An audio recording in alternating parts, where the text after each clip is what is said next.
Hello, welcome back to SSC. आज हमारा topic होगा सिंपल पास्ट टेंस। चलिए तो स्टार्ट करते हैं। सिंपल पास्ट का ही नाम है पास्ट इंडेफिनिट। इसी का क्या नाम है? तो पास्ट इंडेफिनिट टेंस। इसी का दूसरा नाम क्या है? Past indefinite tense. इसका जो मेन स्ट्रक्चर होता है उस स्ट्रक्चर को देखिए। ये स्ट्रक्चर क्या होता है सोच समझना है। ये जो स्ट्रक्चर है ये होता है सब्जेक्ट। सब्जेक्ट के बाद वर्ब का सेकंड फॉर्म। इसके बाद इस वर्ब के सेकंड फॉर्म के बाद क्या देना है आपको? तो ऑब्जेक्ट देना है। और ऑब्जेक्ट के बाद क्या देना है? तो अदर वर्ड देना है। अब सबसे मेन बात, इस स्ट्रक्चर को थोड़ा बारीकी से समझिए।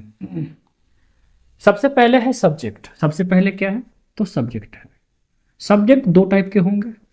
एक ऐसा सब्जेक्ट जो सिंगुलर होता है, एक ऐसा सब्जेक्ट जो सिंगुलर है, एक ऐसा सब्जेक्ट जो प्लूरल है।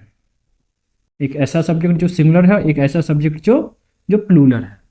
इसमें क्या है ना, जो मेन वर्ब है, वो मेन वर्ब क्या है? वर्ब का सेकंड फॉर्म है। वर्ब के सेकंड फॉर्म क्या है? सिंपल पास्ट के मेन वर्ब है। तो सिंगुलर सब्जेक्ट हो या प्लूरल सब्जेक्ट हो, सब्जेक्ट चाहे सिंगुलर हो या प्लूरल हो, दोनों ही केसेस में वर्ब का सेकंड फॉर्म का यूज करते हैं। ठीक है। उसके बाद ऑब्जेक्ट प्लस अदर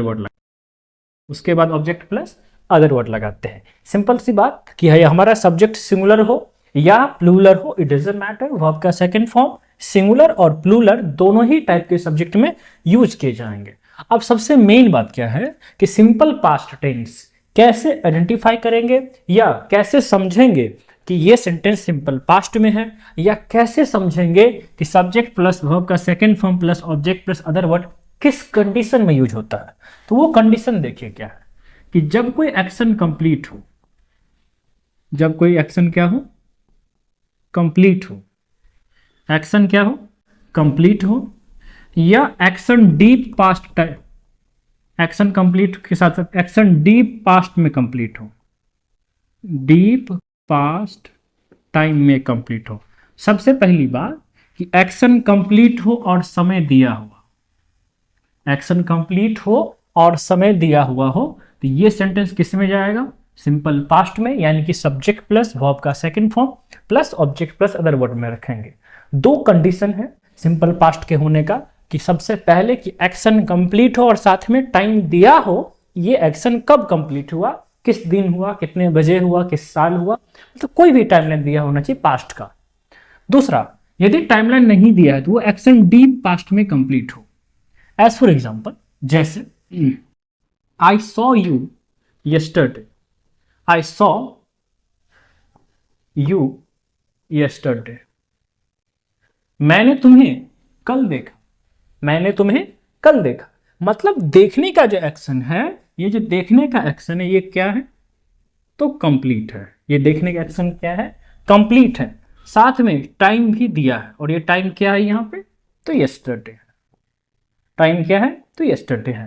तो यदि किसी भी सेंटेंस में ऐसा कंडीशन हो कि जिसमें एक्शन कंप्लीट हो साथ में टाइम दिया हो, तो ऐसे सेंटेंस को रखेंगे सिंपल पास्ट में। ऐसे सेंटेंस को किस में रखेंगे? सिंपल पास्ट टेंस में। या इसी का दूसरा नाम है पास्ट इंडेफिनिट। इसी का दूसरा नाम है पास्ट इंडेफिनिट। इन दोनों का सेम एक दूसरे का सिनोनिम है, ठीक है, लेकिन वर्क वही है। तो सिंपल पास्ट होने का दो शर्त मुख्य रूप से है कि एक्शन कंप्लीट हो, टाइम दिया हो, दूसरा कोई एक्शन कंप्लीट हो और वो एकदम पास्ट टाइम में कंप्लीट हो। साथ में हम लोगों ने एक चीज ये देखा यहाँ पे कि जो वर्ब का सेकंड फॉर्म है ना, वो सिंगुलर सब्जेक्ट और प्लूरल सब्जेक्ट दोनों ही कंडीशन में लगेंगे। तो सबसे मेन बात जो इसका जो चेंजिंग करते हैं, जैसे हमने इसका नेगेटिव की बात करें, किसका बात करें? नेगेटिव का। तो जब नेगेटिव सेंटेंस बनाएंगे तो इसका स्ट्रक्चर देखिए क्या हो जाएगा। इसका स्ट्रक्चर होगा subject plus did plus not plus V1 plus object plus other word. Subject plus did plus not plus V1 plus other word. अब इसमें देखिए इसमें क्या सब हुआ है और क्या क्या चीज नया आया है। सबसे पहली बात, इसमें एक नया शब्द को देख, नया वर्ड है, वो क्या है? डिड। सबसे पहला ये क्या है? डिड। यहां पे जो डिड है ये है हेल्पिंग वर्ब के रूप में। किस रूप में है? तो हेल्पिंग वर्ब के रूप में। डिड यहां पर क्या हो गया, एज अ हेल्पिंग वर्ब है, ठीक है। और ये हेल्पिंग वर्ब सिंगुलर और प्लूरल दोनों ही प्रकार के सब्जेक्ट में लगेंगे। ये डिड है, ये डिड हेल्पिंग वर्ब है, और ये हेल्पिंग वर्ब डिड सिंगुलर और प्लूरल दोनों ही टाइप के सब्जेक्ट में यूज होते हैं। साथ में आपको ध्यान रखना है कि जब कभी भी किसी भी सेंटेंस का हेल्पिंग वर्ब के रूप में डिड हो, यदि किसी भी सेंटेंस का हेल्पिंग वर्ब के रूप में डिड हो, तो उसका मेन वर्ब हमेशा वर्ब का फर्स्ट फॉर्म होगा। ये बात को हमेशा याद रखना है कि जब कभी भी किसी भी सेंटेंस में did as a helping verb हो, जो डिड सिंगुलर और प्लूरल दोनों ही प्रकार के सब्जेक्ट में लगते हैं, उस केस में इसका मेन वर्ब हमेशा क्या होगा, वर्ब का फर्स्ट फॉर्म होगा। जैसे एज फॉर एग्जांपल ले लीजिए कि यदि हम यहां पर देखने की I saw you yesterday, I saw you yesterday, इसमें वर्ब का क्या है, सेकंड फॉर्म है। तो वर्ब के सेकंड फॉर्म के साथ कोई भी हेल्पिंग वर्ब यूज नहीं होता। वर्ब के सेकंड फॉर्म के साथ कोई भी हेल्पिंग वर्ब यूज नहीं होता। जब हम इसका नेगेटिव करें, हम इसका क्या करते, तो नेगेटिव करते। तो जब हम इसका नेगेटिव बनाएंगे ना, तो इसका नेगेटिव सेंटेंस क्या बनेगा, सो देखिए इसका सेंटेंस नेगेटिव बनेगा, आई डिड नॉट, तो डिड क्या हो गया, हेल्पिंग वर्ब। तो डिड के बाद हमेशा वर्ब का कौन सा फॉर्म यूज होता है, तो फर्स्ट फॉर्म। तो सॉ का हो गया first form see you yesterday. अब यहां से पे गौर से देखिए, यहां पे क्या सब हुआ कि यहां पे डिड हो गया हेल्पिंग वर्ब, डिड क्या हो गया, हेल्पिंग वर्ब, और सी क्या हो गया, तो मेन वर्ब। सी क्या हो गया, तो मेन वर्ब। तो ध्यान रखना है आपको कि सिंपल पास्ट में जब अफर्मेटिव सेंटेंस की बात करेंगे तो मेन वर्ब क्या होगा, वर्ब का सेकंड फॉर्म होगा। उसके बाद नेगेटिव हो, इंट्रोगेटिव हो या WH इंट्रोगेटिव हो, तो उन केसेस में वर्ब का जो मेन वर्ब जो है वो हमेशा वर्ब का फर्स्ट फॉर्म होगा, बिकॉज क्योंकि इसके हेल्पिंग वर्ब के रूप में कौन आता है, डिड। जब कभी भी किसी भी सेंटेंस का हेल्पिंग वर्ब क्या हो जाए, डिड हो जाए, तो उसका मेन वर्ब हमेशा क्या होगा, तो V1 होगा। सेम चीज यहां पे भी हुआ है कि आई डिड नॉट, तो डिड किस रूप में है, एज अ हेल्पिंग वर्ब। तो जब कभी भी किसी भी सेंटेंस का हेल्पिंग वर्ब डिड होगा, तो उसका मेन वर्ब क्या हो जाएगा, वो क्या हो जाएगा, वर्ब का फर्स्ट फॉर्म हो जाएगा। ठीक है, आपको ये चीज ध्यान रखना है। चलिए इसको नोट करके आगे बढ़ते हैं। ठीक है, चलिए अब इसी चीज को थोड़ा हम और आगे ले चलें। जैसे इंट्रोगेटिव में, इंट्रोगेटिव, तो वो भी इंट्रोगेटिव कौन सा, यस नो। इंट्रोगेटिव कौन सा, यस नो। अब यस नो इंट्रोगेटिव में सबसे पहले जो स्टार्टिंग होता है वो किससे होता है, हेल्पिंग वर्ब से।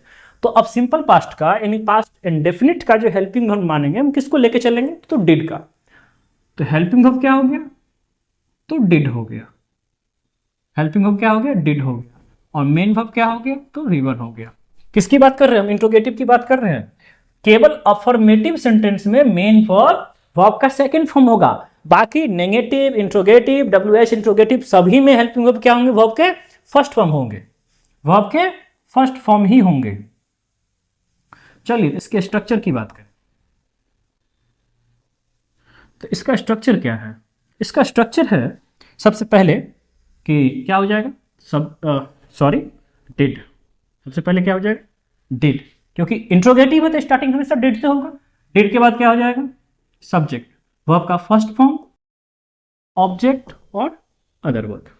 ठीक है, ये हो गया आपका कौन सा, यस नो इंट्रोगेटिव। ठीक है, अब यदि हम इसको नेगेटिव में चेंज करें, किस में चेंज करें, नेगेटिव में, इसका क्या हो जाएगा, did plus subject plus not plus V1 plus object plus other word. ठीक है, इस चीज को ध्यान रखिएगा।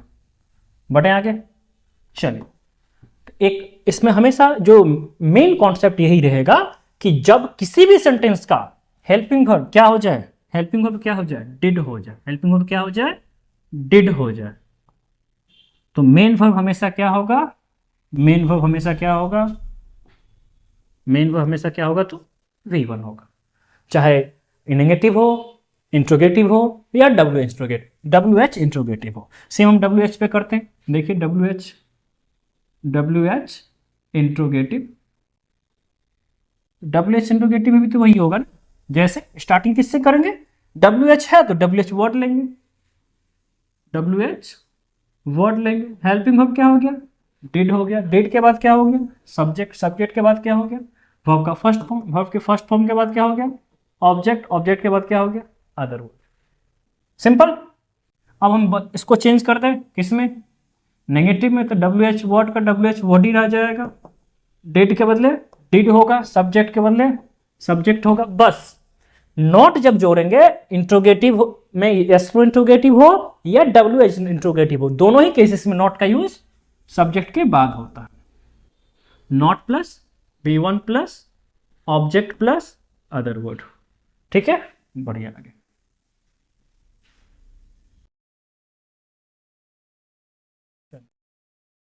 सेम कॉन्सेप्ट, हमेशा सेम कॉन्सेप्ट की हेल्पिंग वर्ब डिड है तो मेन वर्ब हमेशा V1 होगा, मेन वर्ब हमेशा V1 होगा। अब इसका सबसे स्पेशल बात क्या है, पास्ट इंडेफिनिट को लेके स्पेशल वर्ड याद रखिएगा, कुछ स्पेशल वर्ड्स, कि जब कभी भी ये वर्ड आपको दिखे तो समझ जाना है। क्योंकि देखिए ग्रामर में, ग्रामेटिकल कॉन्सेप्ट में क्या होता है कि हिंदी नहीं होता है वहां पे, there is no any Hindi word in grammatical knowledge. Hindi के बेसिस पे आप इंग्लिश को सीखने की कोशिश कभी नहीं करना है, क्योंकि English is language, English is English not Hindi. ठीक है, इंग्लिश को इंग्लिश की तरह सीखिए, ना कि हिंदी।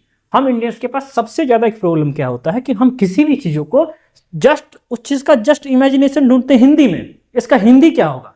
जैसे बोलेंगे कैट तो फटक से आपके दिमाग में एक इमेज बनेगा कैट का, उसके जस्ट में हिंदी ढूंढते बिल्ली होता है। नहीं, इंग्लिश को इंग्लिश की तरह ही सीखना चाहिए। ठीक है, तो सिंपल पास्ट का जो स्पेशल वर्ड होगा वो 5 मेनली वर्ड हम आपको बताते हैं। जैसे सबसे पहला वर्ड है यस्टरडे, दूसरा है एगो, तीसरा है प्रीवियस, अगला है नेक्स्ट। क्या क्या होगी, यस्टरडे, एगो, प्रीवियस, लास्ट और बिफोर। जिस किसी भी सेंटेंस में ये पांचों वर्ड दिखेगा वो समझना है कि ये वो स्ट्रक्चर, वो सेंटेंस वो किस में बनेगा, तो सिंपल पास्ट में बनेगा। ये सारे के सारे किस में जाएंगे, तो सिंपल पास्ट में जाएंगे। यानी किस में जाएंगे, तो पास्ट इंडेफिनिट में जाएंगे। किस में, पास्ट इंडेफिनिट में। यानी कि इसका स्ट्रक्चर होगा सब्जेक्ट प्लस वर्ब का second form plus object plus other word.